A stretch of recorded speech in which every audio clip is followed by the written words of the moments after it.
Bonsoir tout le monde, bienvenue à cette conférence. Je suis la directrice des Amis de la santé mentale depuis peu. Je suis contente de vous voir là ce soir. Ce soir, nous allons démystifier le système en santé mentale pour les jeunes. Alors, on a deux invités ce soir et je vais commencer par vous présenter M. Michel de Oliveira, qui est notre invité, est travailleur social et coordonnateur clinique de l'équipe santé mentale jeunesse pour le territoire d'Orval, La Chine et La Salle. Alors, Michel va probablement présenter en français en premier. Et par la suite... And I have the honor of introducing Tammy Grice, who is a social worker at the CLSC Lac St. Louis Pierrefonds, and she's going to be presenting second, and she will be giving her presentation in English with the question period after. Ah, il y aura aussi des questions, possibilités de questions en français. Donc, ce soir, nos conférenciers vont partager leur connaissance du système de santé mentale des jeunes dans le but de démystifier les nombreux services disponibles. Comment y accéder? Quels sont les moyens les plus efficaces d'atteindre les services appropriés pour nos jeunes? Donc, ça serait intéressant. Il y aura de la période de questions. Alors, vous pourrez poser toutes vos questions par rapport à bien naviguer dans le système pour les jeunes. Puis comment les appuyer? OK. Bonjour tout le monde. Donc, écoute, j'ai déjà été présenté, je ne repasserai pas là-dessus un peu. Donc, moi, je vais vous parler un petit peu plus de, c'est ça, au niveau de Dorval-Lachine-la-Salle, un peu comment que ça fonctionne, mais c'est vraiment un peu partout pareil. Hein. Au Québec, je pense que toutes les CLSC fonctionnent un peu de la même manière, fait que vous allez pouvoir appliquer ça à peu près à toutes les régions. Donc, donc la clientèle pour les équipes de santé mentale jeunesse sont de 0 à 18 ans. La différence avec nous à Dorval-Lachine-la-Salle, c'est que depuis peu, on a augmenté notre clientèle pour monter jusqu'à 24 ans, en fait. C'est vraiment une nouvelle tendance, je pense, que dans le réseau qui commence à arriver un peu, parce que, écoutez, à 18 ans, on ne tombe pas nécessairement adulte du jour au lendemain. Même à 21, 22, 23, 24 ans, on n'est pas adulte tant que ça encore. On a encore des problèmes au niveau de la maturité, des choses comme ça. Fait que je vois que c'est une tendance qui s'en vient. Donc, mais pas mal partout ailleurs, c'est jusqu'à 18 ans, mais nous, on a fait ce choix-là de monter jusqu'à 25 ans. Donc, les équipes santé mentale jeunesse, en tout cas pour DLL, puis un peu partout, c'est divisé de la même manière. Donc, on a des équipes qui sont à ce qu'on appelle un guichet d'accès. Puis après ça, on a des équipes qui sont plus au suivi, puis il y a du personnel de support pour aider tout ce beau monde-là. Le guichet d'accès est vraiment une porte d'entrée du système. Donc, nous, notre guichet d'accès va recevoir des références d'un paquet de places. On reçoit des références des hôpitaux, on reçoit des références des programmes de jour des hôpitaux, protection de la jeunesse, des médecins du territoire, des pédiatres du territoire, des écoles du territoire, puis aussi des familles à travers les accueils psychosociaux des CLSC. Je vais vous en dire un petit peu plus là-dessus plus tard. Donc, notre équipe pour DLL est composée de 3 travailleurs sociaux qui sont là, puis qui sont là pour recevoir toutes ces demandes-là. Dès qu'on reçoit une demande, la demande est un peu évaluée pour voir, OK, c'est quoi un peu la situation. On appelle les familles, on appelle les clients, puis il y a une première évaluation qui se fait pour voir, bien, est-ce que vraiment la personne est à la bonne place? Est-ce qu'elle doit aller ailleurs? Est-ce que notre service est le meilleur pour la personne ou il y aurait quelque chose ailleurs qui répondrait plus? Donc, c'est vraiment le but des guichets d'accès au Québec, un peu d'essayer d'aider à orienter les gens pour pas que ces demandes-là se perdent un petit peu, un peu partout. Maintenant, dans notre équipe de suivi, donc ceux qui s'occupent plus du traitement des demandes à l'interne au CLSC, nous, en tout cas pour les CLSC d'Orval-Lachine puis celui de La Salle, moi, dans mon équipe, j'ai 5 psychologues, 2 travailleurs sociaux puis 1 psychoéducatrice. Donc, c'est eux vraiment mon équipe qui vont faire les suivis plus long terme, suivis court terme, mais vraiment le travail, je vous dirais, un petit peu plus suivi psychosocial et psychothérapie auprès de la clientèle. Puis pour supporter tout ce beau monde-là, bien, il y a moi, coordonnateur clinique, qui va s'occuper vraiment quand il y a des problématiques cliniques au niveau dans les dossiers. Qu'est-ce que ça va être une problématique clinique? Donc, problématique clinique, ça va être, bien, écoute, je ne suis pas capable de rejoindre le jeune, ça fait 4 fois que je l'appelle, il ne me répond pas. Qu'est-ce que je fais? Il y a quand même des besoins. Est-ce que je ferme ou je continue? Ou, écoute, ça fait 6 mois que je suis mon jeune, il est encore dépressif, je ne sais pas qu'est-ce qui se passe. Je suis arrivé à une impasse dans mon suivi, je ne sais plus comment l'aider. Mais là, c'est moi qui vais essayer de regarder avec eux comment on peut aider les intervenants à avoir une meilleure gestion un peu, puis à leur donner des trucs un peu parce que c'est pas un travail si facile que ça. Même nous, des fois, écoute, à tous les jours, on voit une situation qu'on n'a jamais vue encore, puis qu'on se dit, oh mon Dieu, qu'est-ce que je vais faire avec ça? Donc, l'équipe a quand même besoin d'un certain support à ce niveau-là. On a une agente administrative qui est essentielle. Moi, je dis, écoute, c'est la colle qui nous tient tous ensemble. Et puis, bien sûr, on a aussi, nous, 2 pédopsychiatres répondants. Donc, des pédopsychiatres qui viennent au CLSC puis qui vont venir aussi, un petit peu le même rôle que moi, je vous dirais, supporter l'équipe quand il y a des impasses, des questions par rapport à des problèmes de santé vraiment plus complexes. Puis aussi, ces pédopsychiatres-là sont là aussi pour nos médecins du territoire. Donc, quand les médecins de notre territoire ont des questions, j'ai prescrit ce médicament-là, je devrais-tu prescrire autre chose? Le jeune me dit qu'il y a des effets secondaires, je ne m'y connais pas tant que ça, qu'est-ce que je fais avec ça? Bien, les médecins peuvent nous appeler, puis moi, à ce moment-là, je les mets en contact avec nos 2 pédopsychiatres qui, à ce moment-là, vont pouvoir se parler de médecin à médecin, de choses justement qui vont dépasser, comme je vous dirais, le plus psychosocial ou psychologique que nous, on s'occupe un peu. Notre territoire est vraiment, nous, Dorval-Lachine-LaSalle. Je fais une petite parenthèse aussi. Au Québec, la loi dit que les services de santé mentale ne sont pas sectorisés. Donc, je vais vous donner un exemple. Si, mettons, vous vous cassez une jambe, vous avez besoin de physiothérapie, c'est certain qu'ils vont essayer de vous renvoyer vers les ressources de votre territoire. Puis même si vous dites « Non, moi, je vais être traité à Québec », ils vont vous dire « Ben non, tu t'en vas dans ton territoire ». Au niveau des services de santé mentale, on est un petit peu dans une bulle à part. Pour faciliter l'accès, je crois, le gouvernement a mis cette loi-là en place que peu importe où ce que vous êtes au Québec, vous pouvez choisir où vous allez chercher vos services de santé mentale. Donc, même si vous êtes à Québec puis vous désirez être suivi au CLSC de Lachine ou encore à l'hôpital Douglas, bien, vous pouvez. Ce que vous ne pouvez pas choisir, c'est de dire quel professionnel vous voulez qui prenne le dossier. Vous ne pouvez pas venir nous voir et dire « Mais je veux que ce soit un psychologue, je veux que ce soit telle chose ». Parce que nous, avec vous, on va regarder un petit peu c'est quoi le meilleur professionnel. Puis cette décision-là, on va vraiment la prendre avec vous. Mais au niveau des territoires, vous ne voulez pas être traité sur votre territoire parce que vous avez de la famille, mettons, qui travaille des choses comme ça. Vous pouvez vous présenter n'importe où ailleurs au Québec. Voilà. Donc, puis vous dites qu'écoute, moi, je sais que ce n'est pas mon territoire, mais je veux quand même avoir des services dans votre établissement. Puis de par la loi, ils vont vous prendre, puis ils vont vous offrir un suivi. Donc, je vais parler un petit peu de nos références. Nos références viennent de où? Nos partenaires majoritaires, je vous dirais pour Dorval-Lachine-LaSalle, notre partenaire numéro 1, c'est vraiment l'Institut en santé mentale Douglas. C'est de là, je vous dirais, que vient la majorité. C'est le partenaire avec lequel on est les plus imbriqués, puis envers lequel il y a vraiment une grande fluidité des cas. C'est l'hôpital psychiatrique du coin.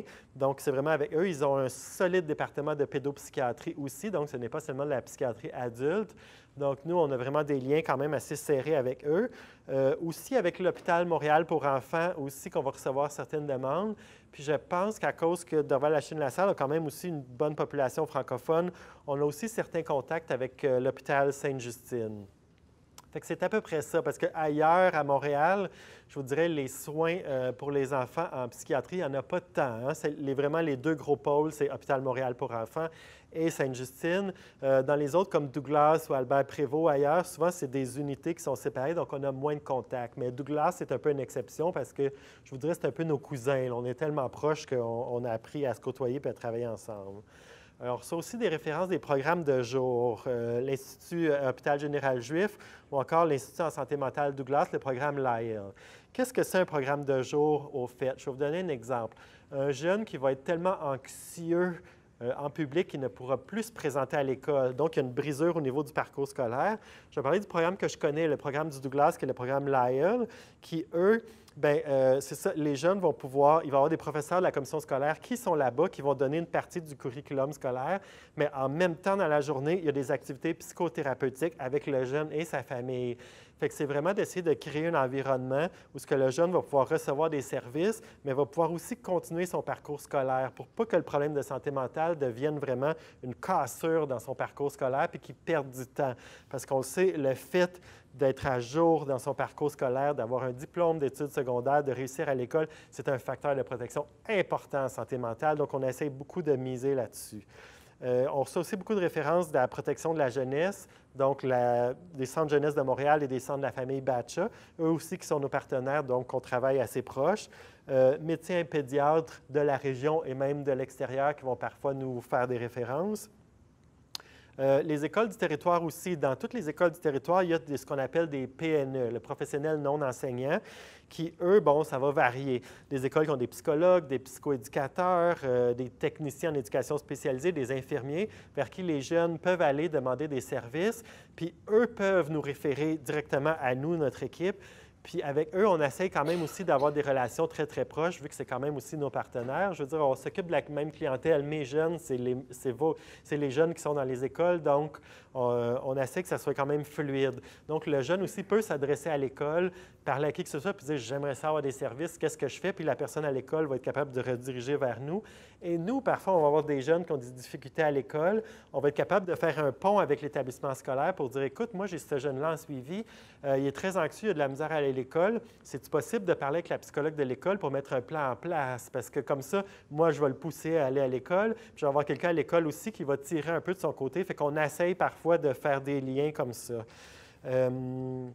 Maintenant, les familles ne peuvent pas nous contacter directement, nous, au guichet d'accès. La manière de contacter, c'est que dans tous les CLSC, habituellement, puis nous, pour la Chine, pour Dorval-Lachine puis La Salle, je sais qu'ils sont là, on a des départements d'accueil psychosocial. L'accueil psychosocial, c'est nous, c'est des travailleurs sociaux qui sont là, et puis les gens peuvent appeler, peuvent se présenter aussi en personne. À ce moment-là, ils se font donner un rendez-vous, souvent dans la journée même, mais je vous dirais appeler au début pour comme essayer de parler à quelqu'un pour voir un petit peu une première évaluation. Eux vont être capables de... Premièrement, vous allez avoir une évaluation, mais aussi une intervention directement avec un travailleur social professionnel. Donc, le suivi va déjà commencer dès la porte d'entrée un peu. Il va vous donner des trucs un peu quoi faire, quoi ne pas faire, vont rédiger une évaluation de la situation, puis après ça, vont nous acheminer ça à l'interne, à nos services. Donc, on a choisi un peu cette manière de faire-là parce que justement, ces départements d'accueil psychosocial-là sont spécialisés à recevoir la clientèle, puis ils vont en recevoir pas juste pour des services de santé mentale non plus. Je vous dirais que ça va aussi beaucoup plus large. Eux sont vraiment les portes d'entrée du système. Donc, vous avez des questions pour votre mère qui est âgée, qui a besoin de soutien à domicile ou qui a besoin d'un placement ou d'un régime de curatelle ou de tutelle. Votre jeune qui a un TDAH, vous ne savez pas où aller pour obtenir un diagnostic. C'est vraiment ultra large. Il n'y a vraiment pas de limite. Prenez une chance, appelez, puis nous, on va être capable de vous rediriger à la bonne place ensuite. Il n'y a pas de mauvaise raison pour appeler au CLSC. Nous, on va s'arranger, on va être capable de vous recevoir, puis on va vous réorienter à la bonne place. Bon. Les principales problématiques qu'on voit chez la clientèle. Je vais vous parler de ce que je vois aujourd'hui, parce que moi, j'ai peut-être une dizaine d'années de carrière au CLSC La Chine, peut-être avant ça, une autre petite dizaine d'années de carrière dans le communautaire. Donc, en 20 ans, j'ai vu beaucoup les problématiques des jeunes changer. On n'est plus ailleurs où ce qu'on était, c'est une nouvelle génération. C'est très différent de ma génération, c'est très différent de la génération de mes parents. Ça fait des bonds de plus en plus rapides. La société avance, puis je vous dirais, les problèmes de santé mentale changent aussi. De ce que je peux voir de mon expérience présentement aujourd'hui, le problème numéro un que les gens me conseillent, c'est l'anxiété. L'anxiété est vraiment quelque chose qui est présente un peu partout, puis même souvent, les jeunes vont venir pour d'autres choses, parce qu'on voit quand même d'autres choses, de la dépression, des conflits familiaux, des troubles de l'attention, des troubles de comportement. Souvent, on va commencer à creuser un peu, puis l'anxiété est comme vraiment présente un peu partout. Ça, je voudrais, c'est quand même le numéro un. Les autres, comme je l'ai dit, dépression, conflits familiaux, troubles de l'attention, troubles de comportement, tombent tous un petit peu en dessous de ça. Puis qu'est-ce que je trouve avec la génération présente qu'on voit aussi de plus en plus, puis que moi, j'ai peu connu dans ma génération, puis mes parents encore moins, c'est au niveau des idées suicidaires et l'automutilation. Il y a vraiment une vague. Puis chez des jeunes qui peuvent même aller, puis c'est de plus en plus petit, je vous dirais, c'est pas rare que je vais recevoir des demandes, même des jeunes de 8, 9, 10 ans qui vont mentionner des idées suicidaires, des fois encore plus jeunes que ça. C'est quelque chose qu'on ne voyait pas avant ou que c'était quelque chose qu'on entendait parler, mais qu'on disait « Ah, j'en ai eu un dans ma carrière une fois. » Là, c'est de plus en plus régulier, même que je me demande s'il n'y a pas un certain effet de contamination par les réseaux sociaux. Écoutez, moi, je n'avais pas accès à des réseaux sociaux dans mon temps, fait que ces problématiques-là, j'étais comme moins confronté un peu, mais c'est en ce que je parle à des jeunes, puis ils sont au courant, ils savent c'est quoi l'automutilation, ils savent pourquoi que les gens le font. Même des fois qu'ils vont me dire, ben oui, j'ai vu sur Internet que les gens se sentaient mieux quand ils faisaient ça, fait que j'ai décidé de l'essayer. Moi, ça me renverse un peu parce que c'est pas quelque chose qu'avant était si disponible que ça, puis maintenant, c'est vraiment un livre ouvert où ce que tout le monde peut aller piger un peu là-dedans. Puis j'ai l'impression qu'ils le voient un peu comme une solution à titre de « je vais parler à ma psychologue, je vais parler à des amis ou je vais m'automutiler ». C'est rendu tellement commun sur Internet, puis c'est vraiment au même pied d'égalité sur Internet que toutes les autres solutions que c'est bizarre un peu là, ce qu'on voit. Vraiment, je pense que tout le monde, les familles, nous, le réseau public, les écoles, on a vraiment un gros travail de comme essayer de gérer un petit peu cette vague-là des réseaux sociaux parce qu'on se fait prendre un peu par surprise, là. Les jeunes nous dépassent rapidement puis on perd un petit peu le contrôle là-dedans. Je vais parler un peu de nous au guichet. Donc, le guichet d'accès, notre processus. Donc, nous, on reçoit la référence. Et puis, nous, il y a un travailleur social qui va contacter le client s'il a 14 ans et plus, ou sinon, s'il est en bas de ça, sa famille, ou si le jeune nous donne la permission, sa famille, pour encore une fois voir un petit peu, bon, bien, on a entendu parler que vous auriez besoin de certains services, on a reçu une référence, est-ce que ce qu'on a reçu est correct? On pose un petit peu plus de questions, puis après ça, notre job en tant que tel va être vraiment de réorienter vers le bon service. Les gens qui travaillent au guichet d'accès ont la permission d'envoyer un peu partout. Donc, ils peuvent référer à l'interne dans les différentes équipes, peuvent référer à l'externe, peuvent référer à l'hôpital Douglas, tout ça. C'est vraiment des spécialistes des services qui sont un peu partout, puis de voir quel serait le meilleur service pour la personne au moment qu'elle en a besoin. Vers qui on réfère? Donc, les services internes CLSC. Les services internes CLSC, ceux qui peuvent s'adresser aux jeunes ou à leur famille. Donc, on a l'équipe santé mentale jeunesse qui va vraiment s'occuper quand il y a une problématique santé mentale. Pas nécessairement un diagnostic. Parfois, je vais faire un petit peu à la blague. Il faut que le cas ait une certaine saveur santé mentale. Fait que sans vraiment me dire, bon, bien, j'ai un diagnostic de dépression. Mais s'ils me disent, bien, mon jeune est triste depuis quelques mois, puis je trouve qu'il pleure souvent, il s'isole un peu, on commence à rentrer dans le spectre de la santé mentale. Je n'ai pas besoin d'avoir un médecin ou un psychiatre qui va me dire, bien oui, il est dépressif pour l'accepter. On le sait que ça s'en va vers ça. Donc, ça, c'est nous, équipe santé mentale jeunesse. Équipe jeunes en difficulté, qui ont aussi des travailleurs sociaux, des psychoéducations, vont peut-être gérer un petit peu plus ce qui se passe au niveau psychosocial, puis sans vraiment tomber dans la santé mentale. Puis là, je vous dirais, c'est une ligne grise. Hein? Il n'y a pas de bonne réponse, parce que des fois, il y a des dossiers, même que le dossier, on fait une partie du suivi en santé mentale, une partie du suivi en jeunesse en difficulté. On essaie de s'adapter au mieux. Donc, jeunes en difficulté, je vais vous donner quelques exemples. Mon jeune se fait intimider à l'école. Qu'est-ce que je fais? Écoute, moi, je vais me séparer de mon mari ou de ma femme. On a besoin d'aide un peu comment annoncer aux enfants, ou nos enfants réagissent à ça. Mon conjoint est mort, mes enfants sont en réaction, moi-même, je suis en deuil, puis je ne sais pas comment les aider là-dedans. On n'est pas encore de la santé mentale. Ça peut le devenir. L'intimidation à long terme ou des deuils qui vont être très difficiles peuvent s'en aller jusqu'à la dépression très grave. Mais dans les premiers temps, on n'est pas là. Puis les équipes jeunes en difficulté vont vraiment être capables de prendre cette famille-là en charge puis de dire, bien, écoute, on va s'asseoir, on va essayer de mettre des choses en place, on va vous accompagner là-dedans pour vraiment que ça soit mieux. On a des équipes DI-TSA. Donc, pour toutes les clientèles qui ont eux sont un petit peu plus spécifiques. Équipe DI-TSA. DI qui veut dire déficience intellectuelle et TSA, trouble du spectre de l'autisme. Pour avoir accès à ces services-là, eux, je vous dirais, sont un petit peu plus... leurs exigences sont un peu plus importantes, dans le sens que pour y avoir accès, ça prend un diagnostic. Il faut que le jeune ait été évalué puis qu'on ait un papier clair qui dit déficience intellectuelle de bon temps ou oui, il y a une problématique, un trouble du spectre de l'autisme qui est présent. À ce moment-là, eux peuvent, l'accueil psychosocial ou autres peuvent référer à cette équipe-là DI-TSA pour avoir des services. Puis là, eux vont vous mettre en connexion avec le centre de réadaptation, le CROM, le CRDI, puis les autres choses qui sont disponibles dans vraiment le monde de la déficience intellectuelle et de l'autisme. Je ne vous en parlerai pas beaucoup parce que c'est vraiment un autre monde à part. Puis, comme je vous dis, appelez le CLSC. Si jamais vous tombez dans cette case-là, appelez-nous. On va être capable de vous orienter un petit peu plus là-dedans. Mais moi, ce n'est pas très mon équipe. On a aussi l'équipe de santé mentale adulte. Donc, nous, va s'occuper des gens de 25 ans et plus. Ça va arriver qu'on va leur faire des références parce qu'écoutez, souvent, je vous dirais, on va rentrer dans la famille pour un problème qui se passe avec le jeune parce que le jeune est anxieux ou dépressif, tout ça. On va se mettre à parler avec les parents, puis on va se rendre compte, bien, on a l'impression que le parent est un peu dépressif lui-même ou il y a de l'anxiété qui commence à se créer. Les problèmes du jeune sont tellement importants que là, c'est en train de déborder sur les parents ou les problèmes des parents sont tellement importants que ça déborde vers le jeune. C'est très difficile à ce moment-là d'isoler le jeune puis de dire, OK, on va juste suivre lui. On va juste essayer de donner des services à lui, puis la famille, bien, qui s'arrange? Non, tout le monde est relié. On ne peut pas diviser une famille comme ça. Fait que des fois, on va essayer de faire certaines rencontres avec le parent pour dire, écoutez, on a remarqué que vous aussi, vous bénéficieriez peut-être d'un suivi. Voulez-vous qu'on vous fasse une référence de service adulte? Est-ce que c'est quelque chose qui vous intéresserait?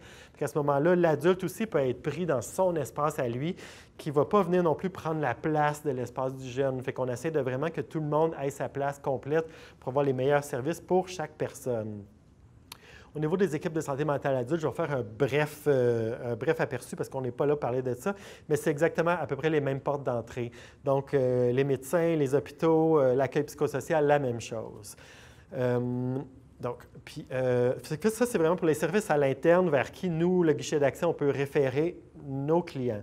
Maintenant, du côté des hôpitaux et des pédopsychiatriques, ça va arriver qu'on va recevoir des demandes pour des évaluations psychiatriques pour avoir des diagnostics. Malheureusement, on n'a pas de psychiatres en tant que tel au CLSC qui vont faire des diagnostics ou des médecins qui voient la clientèle. Donc, on doit se tourner vers les services qu'on appelle de deuxième et troisième ligne, qui sont les hôpitaux psychiatriques. Nous, majoritairement, comme je vous ai dit, c'est Douglas ou un petit peu l'hôpital Montréal pour enfants, à cause que c'est des services de deuxième et troisième ligne. Je vous dirais, c'est un peu comme aller voir un radiologue, un peu comme aller voir un médecin spécialiste du diabète. Ça nous prend une référence médicale.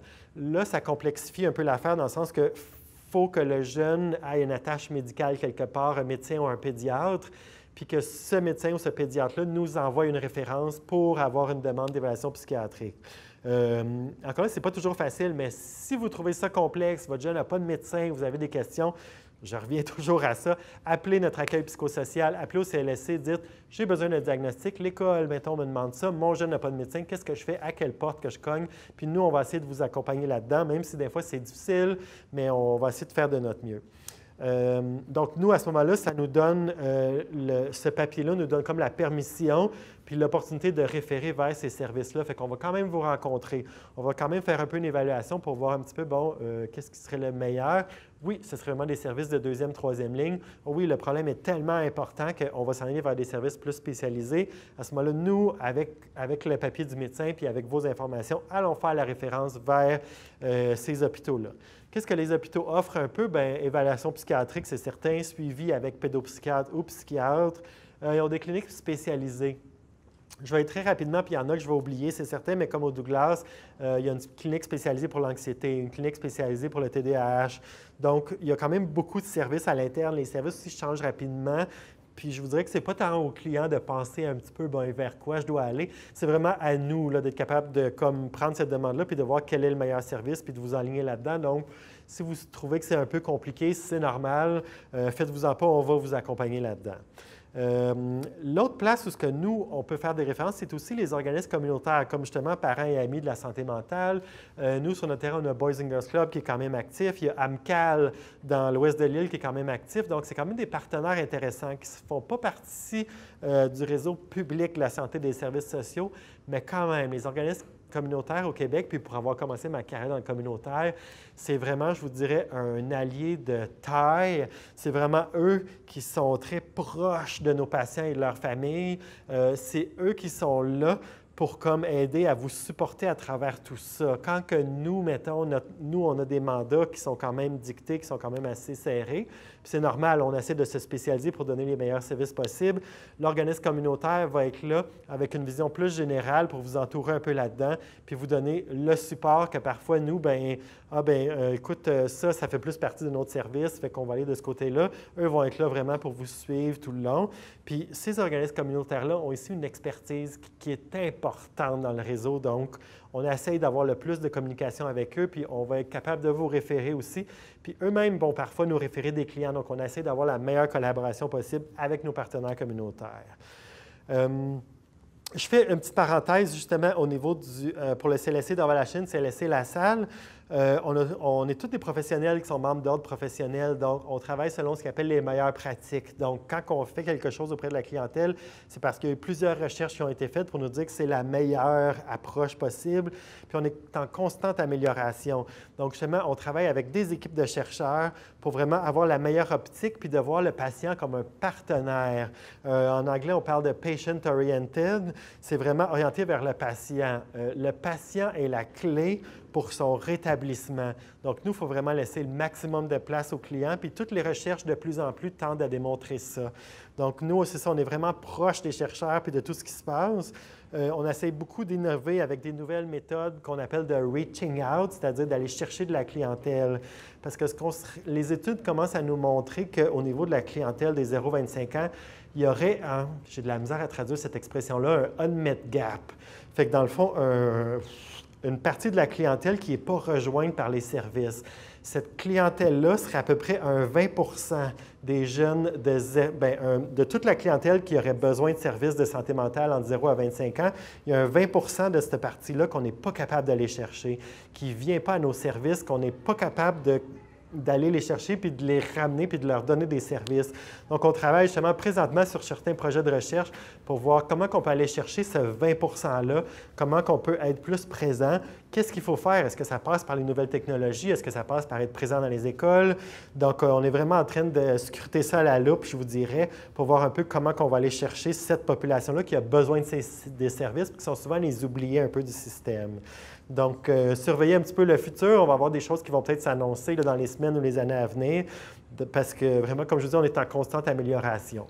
Donc, voilà, c'est tout pour ma partie de la présentation.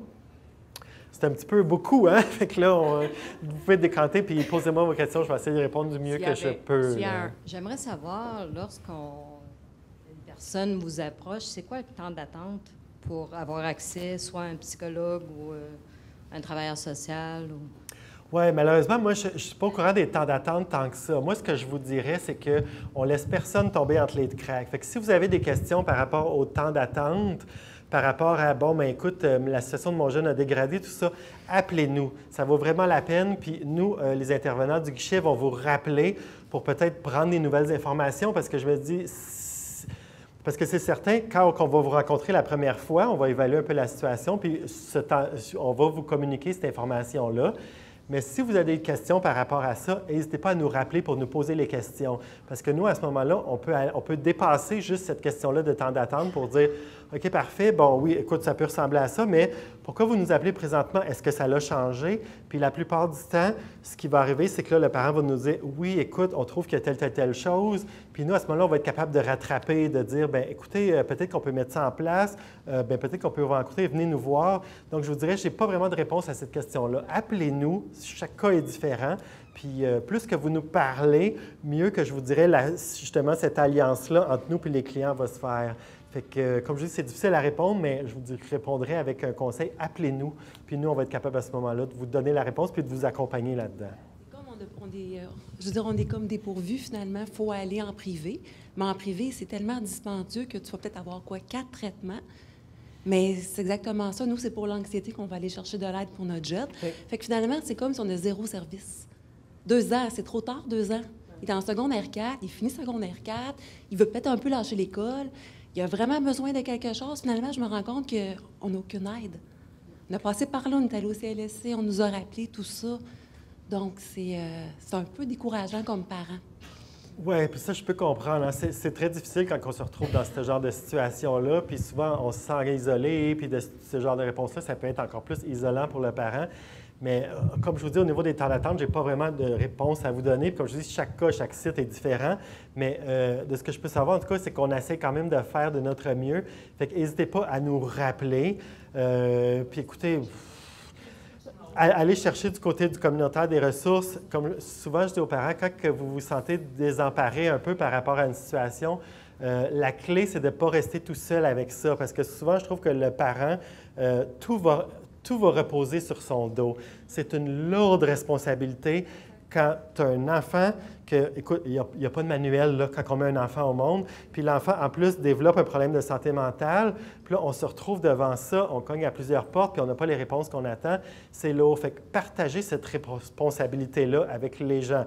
Parlez aux gens de vos entourages, venez à des organismes comme parents et amis, continuez à cogner à notre porte, parce que le plus de personnes à qui vous allez en parler, le plus que cette responsabilité-là va être partagée, puis que vous ne serez plus tout seul. Fait que la clé, c'est de ne pas être tout seul. Je sais que ce n'est pas tout à fait la réponse que vous cherchez non plus. Excusez-moi, mais j'ai pas besoin de parler aux autres parents, tout ça. C'est mon fils, je veux qu'il ait des services, pas moi. Moi, j'en ai pas de besoin de services. Comprenez-vous? Fait que moi, je me suis fait dire 2 ans d'attente, puis si j'attends dans 2 ans, il va être trop tard. Il va avoir lâché l'école, puis je sais pas où est-ce qu'il va être rendu, mon fils. Tout à fait. Puis c'est quoi la suggestion? Qu'est-ce qu'il faut faire? Écoutez, je ne connais pas votre situation en particulier. Là, on pourra non, mais je suis sûre qu'il y a plusieurs parents, c'est comme ça. Comme je vous dis, on pourrait s'en reparler après, peut-être plus de 1 à 1, que je pourrais voir un peu ce que je pourrais faire dans certaines situations. Comme je vous dis, c'est un peu une situation que je ne peux pas vraiment répondre présentement. Chaque cas est différent. Chaque site est différent. Mais comme je vous dis, si ça vous tente après, je vais quand même rester un peu. Prenez le temps de venir me voir, puis là, on pourra plus se parler un à un, parce que je ne veux pas non plus ouvrir sur votre contexte familial devant tout le monde, mais je trouve que ça serait important quand même que vous ayez ces discussions-là avec quelqu'un. Puis moi, je serais prête à passer ce temps-là, donc je vais vous donner ce temps-là. Pour les gens qui ne veulent pas consulter ou qui sont récalcitrants, avez-vous une méthode pour les convaincre ou motiver le monde qu'on connaît? Parce que souvent, s'ils sont réfractaires, je veux dire, vous n'allez pas le savoir non plus. Hein, fait que... C'est ultra difficile, hein? Puis je vais parler un petit peu parce que, bon, ça me touche parce que c'est une situation que je vois tous les jours. Puis je vais parler aussi un petit peu au niveau de la confidentialité. Au Québec, il y a une loi qui est bien d'un certain sens, qui est moins bien d'un certain sens. À 14 ans, le jeune est comme considéré un petit peu adulte, a droit à la confidentialité. Puis quand il vient chercher des services, ça peut être confidentiel. Donc, parfois, mettons, je vais mettre ça un exemple très bête, là. Si un jeune, mettons, vient me voir pour des services, puis qui me dit « Oui, j'aimerais ça avoir des services, ça », puis moi, je le prends. Puis il y a plus que 14 ans. Si le parent m'appelle puis me dit « J'aimerais ça savoir si mon jeune a des services », moi, si je réponds aux parents « Oui, il y a des services » ou « Non », je pourrais perdre mon emploi parce que je suis obligé de répondre aux parents. Je ne peux pas vous répondre. C'est la réponse la plus déchirante que je peux donner à un parent. Puis à chaque fois que je la donne, je m'imagine moi être un parent puis me faire dire ça de mon enfant de 14 ans, puis écoute, je sauterais un plomb un peu. Mais on est un peu pris avec ça. Puis je vous dirais, c'est difficile aussi dans l'autre sens, dans le sens que si le jeune a comme de 0 à 12 ans, puis même, je vous dirais, de 0 à 10 ans, si le jeune dit « Non, moi, je ne veux pas de service, il n'y en a pas question », physiquement, c'est un petit peu plus facile parce que, bon, quand tu as 4, 5, 6 ans, tu le pognes, tu le mets dans l'auto, puis tu n'as pas le choix. Quand l'enfant commence à avoir 12, 13, un petit peu plus difficile, 14 ans, tu ne peux plus le prendre de force, puis l'asseoir dans ton auto, puis dire « Tu t'en viens ». Je ne vous conseille pas ça, ça va être vraiment un petit peu l'enfer. Fait que là, déjà, on a une difficulté, c'est que si le parent travaille, il a réussi à me l'amener, le jeune est dans mon bureau, le jeune me dit « Je ne veux pas que mes parents soient là ». Je suis obligé de demander à ses parents « Écoute, pouvez-vous sortir? » Le jeune me dit « J'en veux pas des services, il n'y en a pas question. » Tous ces efforts-là viennent un peu de tomber. C'est certain que je vais essayer du mieux que je peux pour essayer de la voir, de dire « Bien, écoute, on va faire à semblant que tu viens ici pour ne pas avoir des services, mais viens au moins juste une rencontre ou deux. On va se parler de Nintendo, si tu veux, de n'importe quoi, parce que mon but, c'est d'essayer d'établir un lien de confiance, puis peu importe le sujet, au pire, regarde, je vais tergiverser pendant une couple de rencontres sur autre chose, mais au moins, à un moment donné, quand je suis capable de l'accrocher puis qu'il me fait confiance, là, je vais ouvrir sur autre chose. Mais c'est extrêmement difficile. Je vous dirais, c'est notre problème majeur en santé mentale, comment aller chercher cette population-là qui ne vient pas pour des services. Puis souvent, je vous dirais, cette population-là qui ne vient pas ou qui vient trop tard, c'est les plus malades, c'est ceux qu'on aurait dû être là bien avant. Puis quand on arrive, il est déjà souvent beaucoup trop tard, puis on se dit, écoute, on aurait pu prévenir toute cette dégradation-là. Mais c'est extrêmement difficile. Comme je vous dis, là, on a des chercheurs présentement qui travaillent à essayer de voir un peu qu'est-ce qu'on pourrait faire. Des fois, on se dit qu'il faudrait peut-être être plus présent à l'école, plus présent du côté communautaire, mais c'est très difficile, puis honnêtement, on ne le sait pas plus. C'est pour ça aussi des organismes comme Parents et Amis sont le fun parce qu'avec eux, Parents et Amis de la santé mentale, donc on peut avoir un petit peu de voir, bien écoute, vous parlez avec des parents, qu'est-ce que vous avez comme solution d'essayer d'échanger, mais je n'ai pas de solution à donner, puis c'est vraiment plate, puis je m'imagine, moi, en tant que parent, me faire dire ça, puis je suis comme, ah mon Dieu, c'est la pire chose que tu peux pas me dire, il n'y a pas de solution, mais c'est difficile. Quand le jeune ne veut pas, c'est tough. Puis des fois, on va dire aux parents, bien, écoutez, si vraiment il y a une problématique, prenez le téléphone puis appelez la DPJ pour signaler votre jeune lui-même. En même temps, je me mets en tant que parent de moi signaler mon jeune à la DPJ. Je me dis, bien, je viens d'avouer que je suis pas un bon... Ça ne veut pas dire que les gens qui le font le sont, mais je me dis, moi, comment je vais me sentir? Que je ne suis pas un bon parent, que je n'ai pas été à la hauteur, que je n'ai pas réussi à donner les services appropriés à mon jeune. Comment que les autres parents vont me voir? Je vais appeler la DPJ, ils vont me dire, bon, bien, le parent pas responsable, au moins il nous appelle, mais il n'était pas responsable. Encore là, c'est très lourd à porter. Je trouve que pour un parent d'arriver puis de demander de l'aide puis de se dire « je ne suis plus capable », il y a tellement un stigma. Puis dans la société, on se dit tout le temps « ben non, tes parents, tu devrais être capable de t'occuper de ton jeune, tout ça ». Malheureusement, ce n'est pas toujours comme ça. Puis oui, on arrive à un point qu'on n'est plus capable. Puis tu sais, même nous autres, écoute, qu'on a été formés là-dedans, qu'on voit des formations, que ça fait des années qu'on travaille avec certains clients, on arrive à des points où on dit « écoute, je le vois des rencontres, j'arrive plus à rien, j'arrive plus à avancer, c'est juste pire, les idées sous terre sont tout le temps là, à chaque rencontre, j'ai peur de savoir s'ils vont revenir. C'est difficile, il y a des cas qui sont extrêmement difficiles pour tout le monde, donc il n'y a pas de recette magique pour que les jeunes viennent nous voir. Tout ce que je vous dirais, c'est si on est capable d'avoir le contact, même si c'est juste une fois, même si c'est juste au téléphone, écoute, on va essayer de notre mieux. Comme je vous dis, moi, un peu mon truc, c'est dans les premières rencontres, quand le jeune est récalcitrant, je me dis, bien parfait. Tout ce qui est santé mentale, puis tout mon beau background, tout ça, je mets ça de côté. J'essaie de trouver quelque chose que le jeune aime. Fait que, comme je vous dis, j'ai parlé des fois pendant 3-4 rencontres de fil de 1 heure à chaque fois de Nintendo, puis de comment à ce jeu-là, il a réussi à passer à ce niveau-là. Puis à chaque fois, je me dis, « Ah mon Dieu, je ne peux pas croire que je payais 1 heure pour parler de Nintendo dans mon bureau, je ne sers à rien. » Jusqu'à temps, à un moment donné, que tu vois que c'est comme ça que le jeune va te faire confiance. Puis à un moment donné, je suis comme, écoute, bien, on va continuer à parler de Nintendo toute la rencontre que tu veux, mais t'acceptes-tu de me laisser un 10 minutes pour parler un petit peu de comment tu te sens? Pas plus que 10 minutes. OK, mais pas plus que 10 minutes. Parfait. On part le timer. Fait que là, j'ai 10 minutes pour commencer à y aller un peu. 50 minutes de Nintendo. La rencontre d'après. Tu me laisses-tu 20 minutes? Ouais, c'était pas si pire, c'était pas si pire. Après ça, on parlera d'autre chose. Fait que nous, après ça, on est capable d'y aller un peu puis d'essayer de les accrocher. Mais de venir au CLSC, la clé du problème est là, c'est tough. Je sympathise beaucoup en tant que parent parce que moi-même, ça m'arriverait, écoute, je serais un peu comme ça puis je serais désemparé. Fait que j'ai pas de solution miracle à vous donner là-dessus, malheureusement. OK, encore 2 questions. J'ai juste quelque chose à dire à la dame avec le manteau blanc. Je dis... Nous, nos enfants, c'est nos 2 enfants, ils ont consulté le psychologue de l'école. Donc, c'est à l'école, finalement, qu'ils ont été capables d'aller chercher de l'aide. C'est sûr qu'à l'école, ils n'ont pas le rendez-vous à chaque semaine, puis, ça saute, tout ça, mais ils ont toujours une référence, parce qu'il y a toujours une TS qui est là, ou une psychoéducatrice. Il y a toujours un, comment vous appelez, un PN, je ne sais pas quoi. Personnel non enseignant, c'est ça disponible. Bien, nous, dans notre école, il y a 2 psys, mais pour l'équivalent total d'un temps plein. Mais il y en a toujours une. Fait que, s'il y a une crise, s'il y a quelque chose, c'est eux autres qui les ramassent, là, puis ils amènent aux children s'il faut. J'ai vu ça pas pour mes enfants, heureusement, mais pour d'autres de leurs amis, ils ont pogné, ils ont mis dans le char, puis en tout cas, on va aux children parce que les idées suicidaires étaient trop importantes. Donc, ils connaissent le réseau jeunesse, ils sont dedans. Mais c'est pas comme si c'était une rencontre régulière, 10 semaines, 10 mois, ou je sais pas. Ça, c'est l'autre chose dans le réseau, tu sais, c'est pas des longs suivis, là. Tu sais, les psychothérapies, c'est bref. Oui, je dirais que chaque endroit est un peu différent. Nous, de notre côté, au niveau des services, en tout cas en santé mentale jeunesse, c'est qu'on essaye vraiment d'être orienté patient. Donc, moi, c'est ça. Moi, je suis coordonnateur clinique dans mon équipe. Donc, pour mon équipe, en tout cas, que je peux parler, il n'y a pas de dossiers qui vont être fermés sans avoir l'accord du professionnel qui suit, qui en a discuté avec le client et le parent.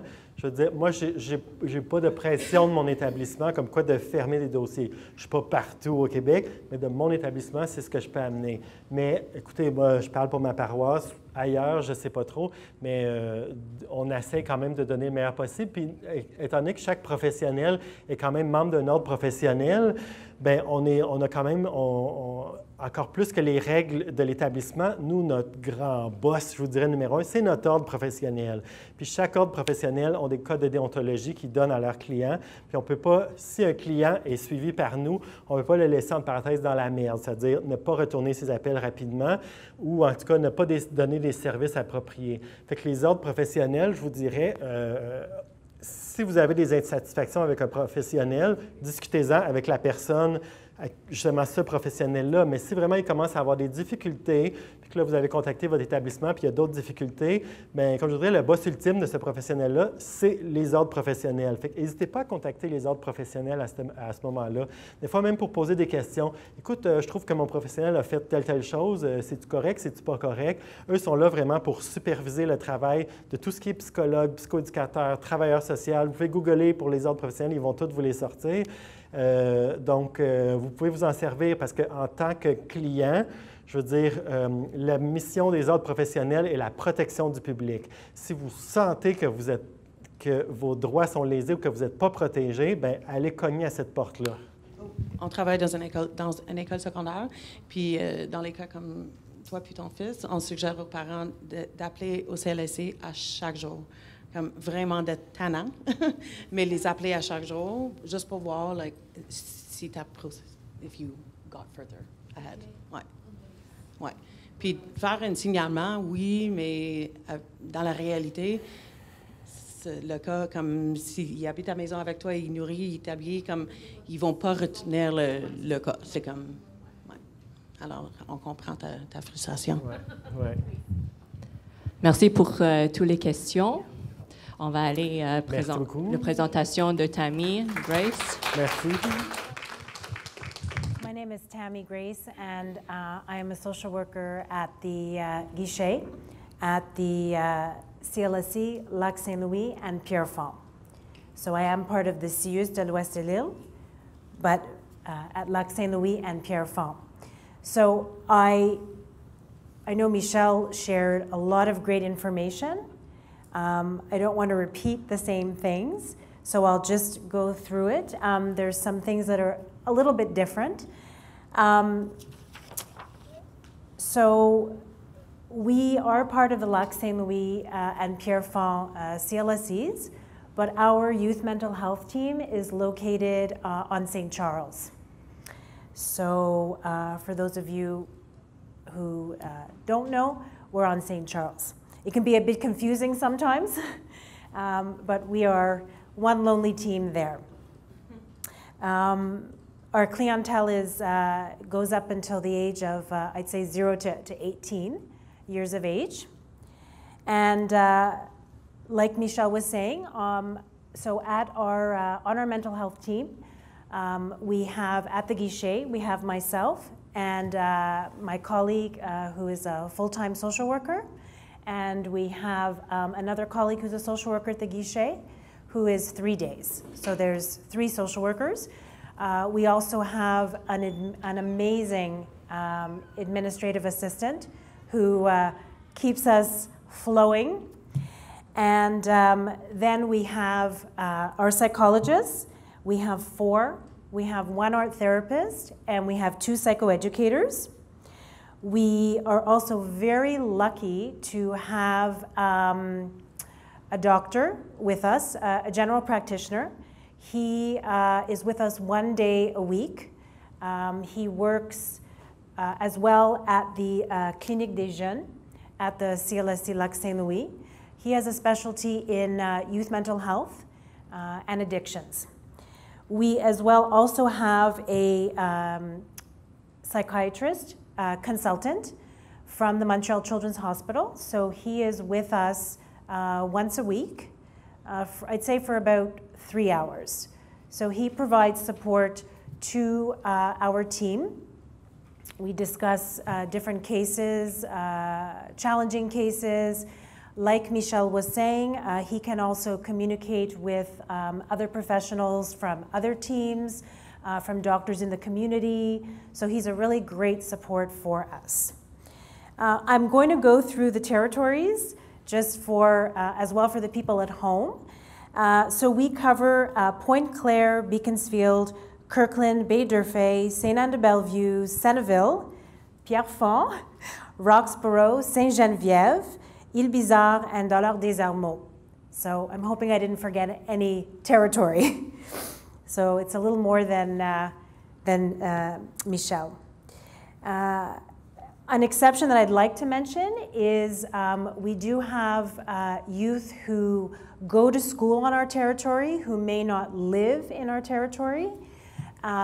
They can receive services from our Jeunes en Difficulté team, from a social worker or a psychoeducator. So I'm repeating in English what Michelle was saying, where we get our referrals from many, many different places. The difference for us at Lac-Saint-Louis at Pierrefonds is that we work with the Montreal Children's Hospital.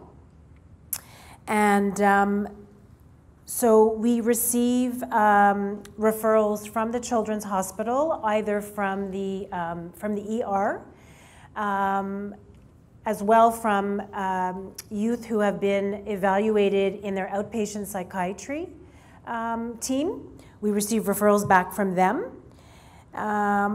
We can also receive referrals from their inpatient. They have a unit where youth can stay for sometimes a week or two. So we receive referrals back from them. We also receive from the l'Hôpital Sainte-Justine, we've received from Maisonneuve-Rosemont and Rivière-des-Prairies. So as Michelle had also mentioned, we receive from day treatment programs. So we've received from the Jewish General Day Treatment Program, as well from the Douglas, from the Lyle program. We receive from Youth Protection, from Les Centres Jeunesse, from Batshaw Youth and Family Services. We receive from a number of pediatricians. What's very interesting is we're seeing now more and more that the pediatricians are referring to us from the West Island, Montreal, Laval.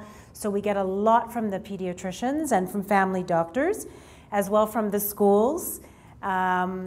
As Michelle was saying, we get them from the principals, from the psychologists, social workers, psychoeducators, resource teachers. They come from many, many different places, and from the parents, as Michelle was explaining. They come through our central intake, which again can also be a bit confusing because we have our central intake and then it comes to our guichet Santé Mentale Jeunesse. So at the central intake, parents can call, and they can also, or they can call to make an appointment, or they can call and speak to a professional social worker over the phone. I guess I'll repeat in English. We've kind of done this in a very interesting way, saying the same things in English and French, but I'll just go over in English what Michelle had said and some of the main presenting issues that we are seeing. It's not limited to, but this is what we are seeing. As Michelle had said, we're seeing a lot of anxiety, a lot of school performance anxiety, school avoidance because of the anxiety. We're seeing depression. We are seeing quite a bit of, as Michelle was saying, self-harm and suicidal ideas, ADHD, ADD, different behaviors,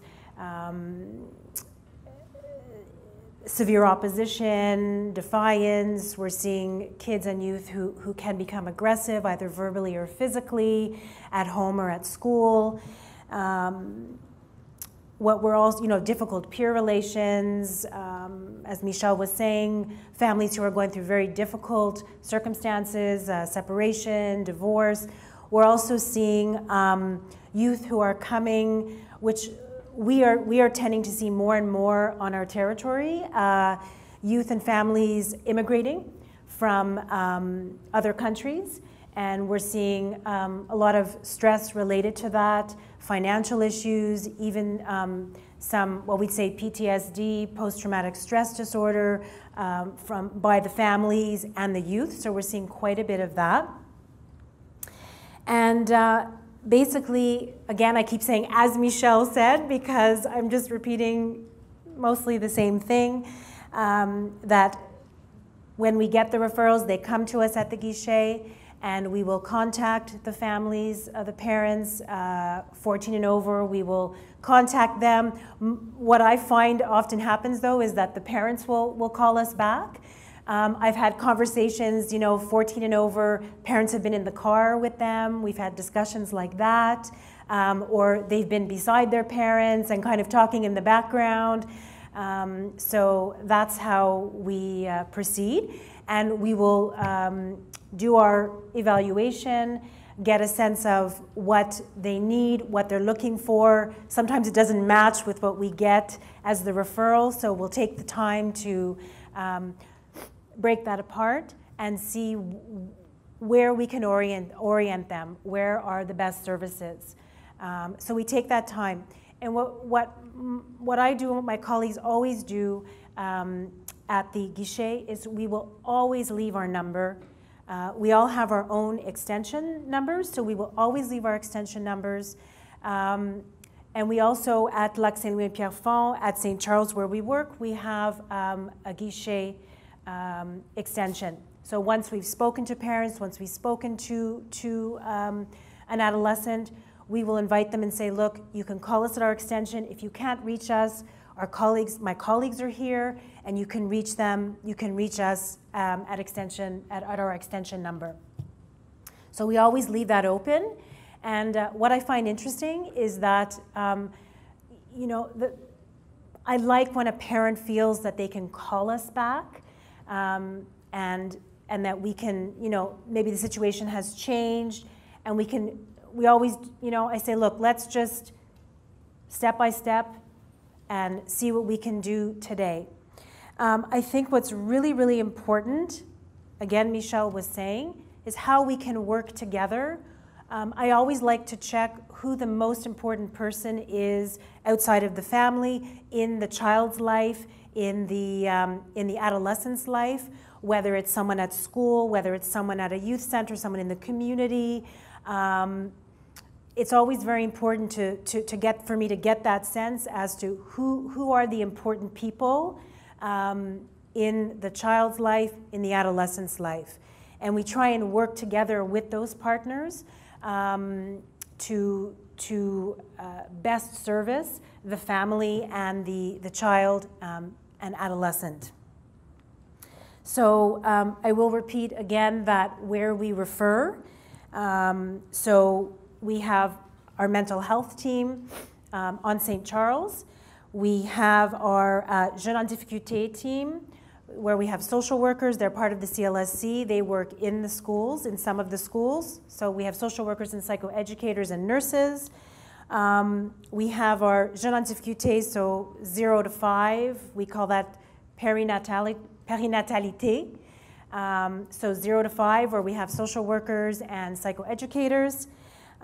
Again, we have our DITSA team, our more specialized team for autism spectrum and cognitive delays.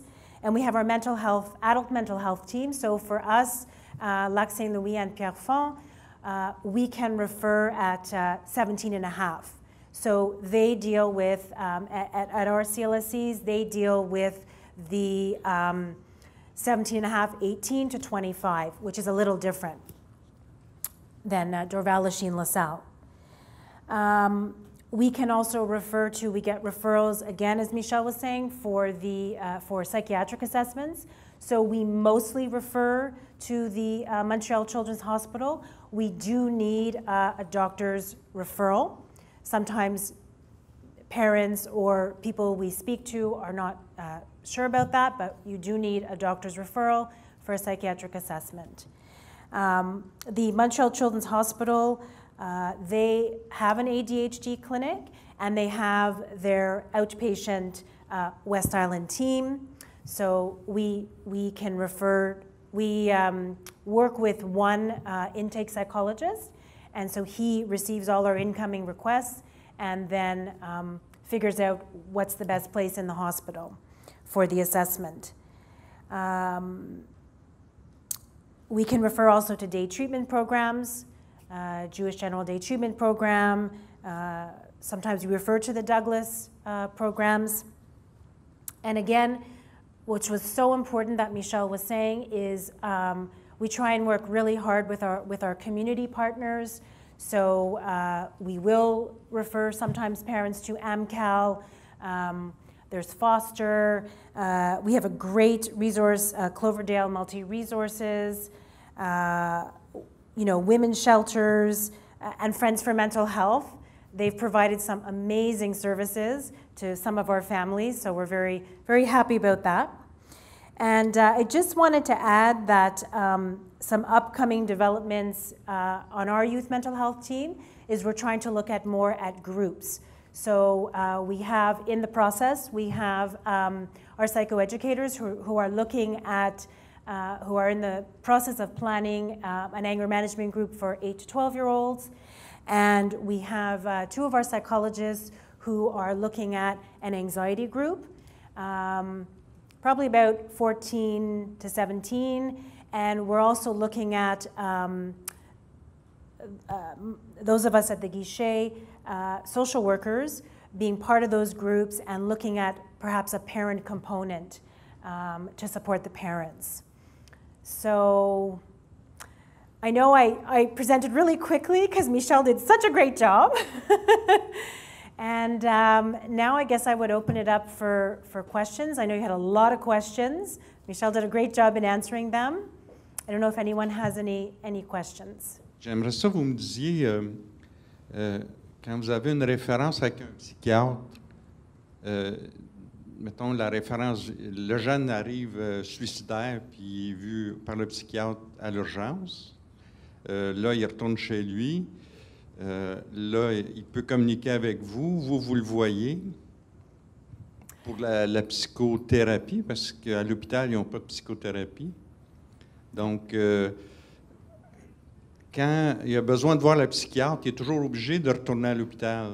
Il n'y a jamais un psychiatre qui va chez vous au CLSC pour faire les consultes.